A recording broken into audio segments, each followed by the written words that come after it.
Hi hello வணக்கம். நான் உங்கள் ஜேகே. ஆஷா ரா நடராஜன் அவர்கள் எழுதிய என்னை செதுக்கிய மாணவர்களின் அடுத்த செதுக்கல். நீதான் தம்பி முதலிடம். தண்ணீர் ராஜ்யத்துக்கு மீன்தான் சக்கரவர்த்தி. அதற்கு மரம் ஏறுவதுதான் கல்வி என கட்டாய பயிற்சி கொடுத்தால் தன் வாழ்நாள் முழுவதும் அது தன்னை திறமையில்லாத முட்டாளாகவே கருதும். இதை சொன்னது ஆல்பர்ட் ஐன்ஸ்டீன். நம்ம ஊரில் குட் பாய் அல்லது குட் கேர்ள்னா யாரு? நல்லா படிக்கிறவங்கள தானே சொல்லுவோம். இந்த குட் பாய் குட் கேர்ள் அப்படின்னா அவங்கெல்லாம் என்னென்ன விஷயத்த உள்ளடக்கி இருப்பாங்க அப்படின்னு அமாக்ஸ் கோமாஸ்கின்னு ஒரு ஸ்வீடன் கல்வியாளர் சொல்லியிருக்காரு பாருங்க.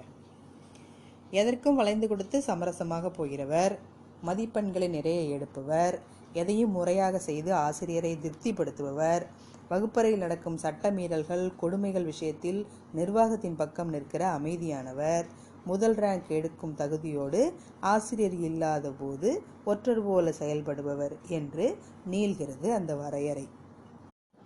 பொதுவாக இந்த மாதிரி கலாச்சாரத்தை தான் நாம் தலைமை பண்புன்னு போற்றிக்கிட்டு இருக்கிறோம் இது வரைக்கும். முதல் ரேங்க்குங்கிறது வகுப்பில், பள்ளியில், வட்டத்தில், மாவட்டத்தில், மாநிலத்தில் அப்படின்னு பல வகையாக இருக்குது. 10ஆம் வகுப்புலையும் 12ஆம் வகுப்புலையும் அந்த முதலிடத்தை பெறுற மாணவங்களை நம்ம விரல் விட்டு எண்ணிடலாம். ஒரு பள்ளியோட தரத்தையும் செயல்திறத்தையும் மதிப்பெண்களை வைத்து பொது தேர்வு முடிவுகளோட சதவீதத்தை வைத்து முடிவு செய்கிறது தான் நம்ம கல்வியின் மிகப்பெரிய பலவீனம். இது உண்மையான வெற்றி இல்லை அப்படிங்கிறத எனக்கு கற்றுத்தந்தவர் சுப்பிரமணியம். ஒரு சாரணர் முகாமில் தான் 10ஆம் வகுப்பு மாணவரான சுப்பிரமணியனை நான் சந்தித்தேன். அவர் தான் ஏதோ முகாம் பொறுப்பாளர்களில் ஒருத்தர் மாதிரி லாபகமாக எல்லா வேலைகளையும் அசராமல் செஞ்சுக்கிட்டு இருந்தார். அவரோட நான் நட்பு வச்சுக்கிட்டேன். ஒரு நாள் அவர் படிக்கிற பள்ளிக்கூடத்துக்கு பக்கத்தில் ஒரு டாஸ்மாக் கடை ஒன்று புதுசாக வருது.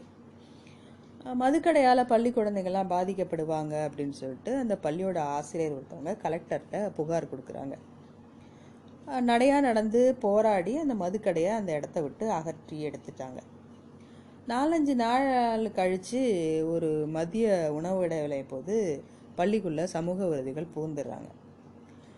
அவங்களுக்கு மது வியாபாரத்தை கெடுத்துட்டாங்களே அப்படின்னு கோபம். அதனால் அதுக்கு காரணமாக இருந்த அந்த ஆசிரியரை தாக்க ஆரம்பிக்கிறாங்க. அங்கே சுற்றி இருந்த ஆசிரியர்கள்லாம் பதறி அடித்து வெளியில் ஓடுறாங்க.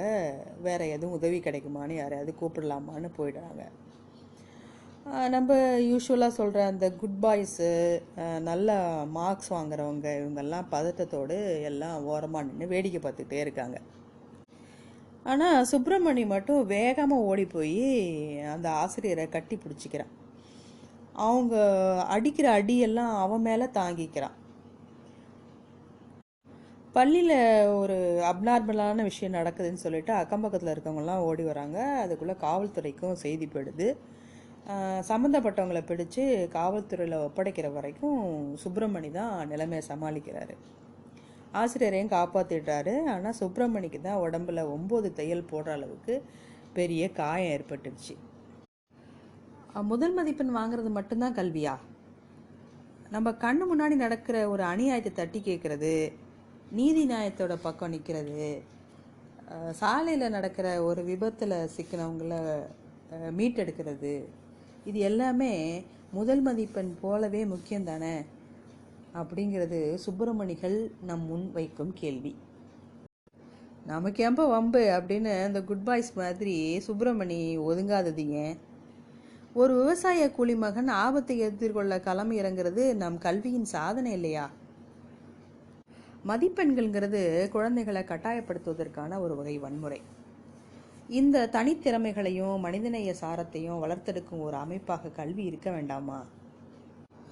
அன்றாட வாழ்வில் நேர்மை, பண்பு நலன், பிறருக்கு உதவுதல் என்பதை அளவிடும் அமைப்பாக, வெறும் அச்சடிக்கப்பட்ட உள்ளடக்கத்தை மனப்பாடம் செய்வதை முற்றிலும் நிராகரிக்கும் அமைப்பாக நமது அளவீடு முறையை மாற்ற வேண்டும் அப்படின்னு கல்வி சீர்திருத்தம் பற்றிய எஸ்பால் குழுவின் அறிக்கை சொல்லுது. அது அமுலாகி இருந்தால் சுப்பிரமணியன்லாம் கொண்டாடப்பட்டிருப்பாங்க. 10ஆம் வகுப்பு தேர்வையே 3 முறை எழுதித்தான் சுப்பிரமணி முடித்தார். மேல்கல்வியை தொடர்றதுக்கு அவருக்கு எங்கேயும் இடம் கிடைக்கல. ஆசிரியர்கள் எல்லாம் நாங்கள் ஒரு குழுவாக சேர்ந்து தான் அவரை +1 சேர்த்தோம். அதன் பிறகு அவர் சில பரோட்டா கடைகளில் வேலை செய்ததையும் நான் பார்த்தேன்.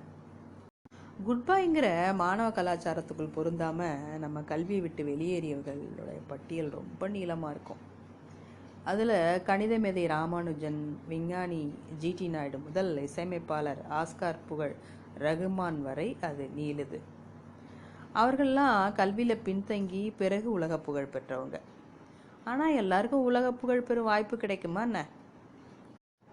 அடுத்த முறை நீங்கள் ஹெல்மெட் போடாமல் போகிற போது உங்கள் மேலே நேர்மையான ஒரு நடவடிக்கை எடுக்கும் ஒரு போலீஸ்காரரை பார்த்தீங்கனாலோ, அல்லது விபத்தில் சிக்கியவங்களை உயிரை பணையம் வச்சு காப்பாற்றும் ஒரு காவலரை பார்த்தீங்கனாலோ நல்லா ஒத்து கவனிங்க. அது சுப்பிரமணியா இருக்கலாம். ஆமாங்க, அவர் போலீஸ்காரராகிட்டார்.